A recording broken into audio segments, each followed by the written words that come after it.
not too near the camera. Yeah, ignore the camera, and can I ask you, are you ready, Adrian? Almost, okay. Yeah, good. Okay, Doctor, can I ask you first of all to tell us your name and affiliation so we get the identity correct on the tape? Sure. So I'm Tim Eisen, and I'm Professor of Medical Oncology at Cambridge, and I treat mainly kidney cancer with a little bit of lung cancer and melanoma, but mainly kidney cancer. Okay. Right, now, can you start then by summarising the main points of your talk today for the people who were not able to be there? The main things that I want to talk about in terms of high potency, high specificity tyrosine kinase inhibitors like tivozanib and axitinib, which very, very potently inhibit vascular endothelial growth factor signaling at the expense of not much in terms of side effects and off-target effects, is that although there is a benefit to the patients in terms of slightly longer disease-free survival or progression-free survival, there's no clear benefit in overall survival, and the benefits that we do see are actually quite modest. So although they're there, we have actually failed to demonstrate them very well in a number of studies. So many of the drugs actually have not achieved approval. Axitinib is approved in the second-line setting, but not in the first-line setting. Tivozanib failed to get approval.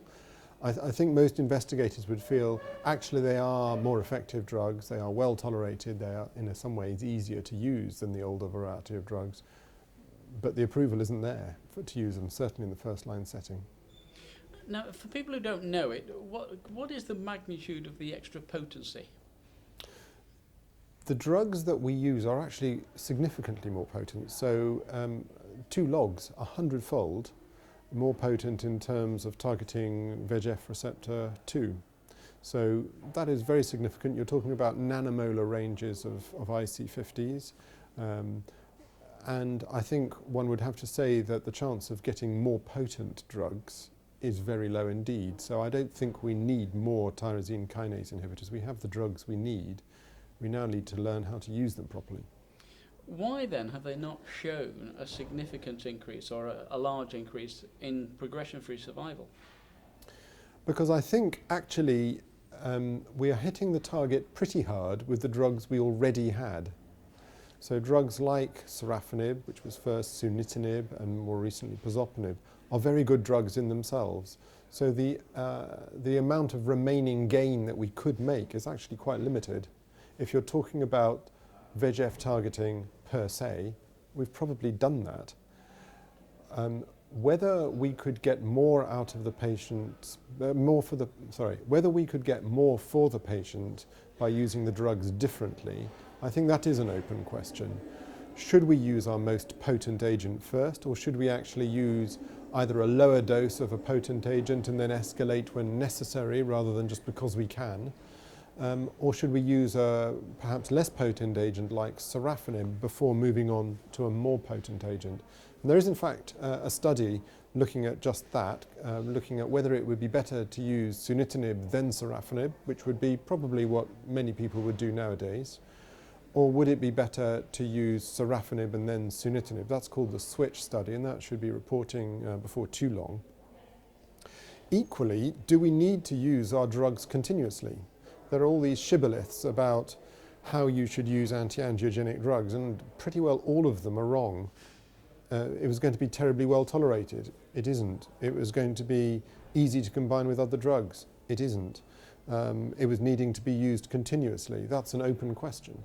So there is a study called the STAR study in the United Kingdom, which is randomizing patients either to sunitinib used as we would traditionally use it now or conventionally use it today, versus treatment to maximum response and then a gap before restarting on progression. And I think that's a very interesting study.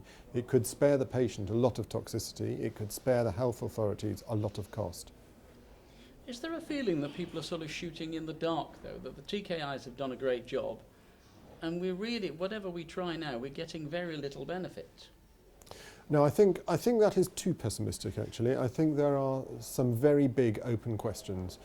For me, and I'm biased because I lead one of the studies, the question of whether these drugs could be important in the adjuvant setting is an extremely important one. The main studies have already recruited, in fact, but using the first generation of drugs. So we have sorafenib, sunitinib and pazopanib, all in a range of adjuvant studies. The source study, which I'm chief investigator of, asks what to me is a very important question, which is that first of all, is sorafenib of benefit for at least a year? And secondly, if it is of benefit, is it of benefit, of greater benefit, if you use it for 3 years rather than 1 year? And I think that's a very important question. Now, when you say benefit there, because what we were talking about earlier was progression-free survival, it wasn't overall survival. Where is the overall survival benefit going to come from? Are you talking about the adjuvant setting or generally? Sorry, well, both really. So in the adjuvant setting, it is true to say that these are predominantly cytostatic rather than cytotoxic drugs. However, there are other drugs which are originally thought to be cytostatic, such as tamoxifen, but in fact neither tamoxifen nor the tyrosine kinase inhibitors are purely cytostatic. In fact, tamoxifen has a significant amount of cytotoxic effect, and so do these drugs, so that in vitro the cells actually die, they don't just lose their blood supply. It is also true to say that there are concerns from animal models only that if you give a treatment with tyrosine kinase inhibitors, you might change adversely the behavior of the disease. But this is an animal model. Our animal models are not a particularly good reflection of renal cell carcinoma. I think it's important for people to know that all of the studies have independent data monitoring committees, and there's no worrying safety signal to date. Finally, can I ask you to look into your crystal balls? If we were doing this in 5 or 7 years or 8 years or something, what do you think we'd be talking about in this setting in kidney cancer? I think 3 things will have changed in 5 years' time. I am an optimist that the new immunotherapies will come up trumps, at least for a subgroup of patients. But the second thing I'm optimistic about is that we will have a much better success rate in using targeted therapies in a targeted way. I think the immunotherapies, since we've just talked about that, are a good example. I think we may well be able to target that to patients who are most going to benefit. And I think that the way we could select either mTOR or tyrosine kinase inhibitors, and within tyrosine kinase inhibitors, should we use a MET inhibitor or an FGF inhibitor, or is a pure VEGF inhibitor best? I think we may be able to tease those out. And the third thing I'm really optimistic about is that we will at least have a better idea about the adjuvant use of these agents. It may be negative, but this is a vital question in renal cell carcinoma because most patients initially receive treatment with curative intent. And the patients we see with metastatic disease have usually relapsed disease. They did not present with metastatic disease. So if we had an effective adjuvant therapy, that really would revolutionize this disease. Doctor, thank you very much. Thank you. Good. Well done. Good, okay. Excellent. Very, very good indeed. Very clear.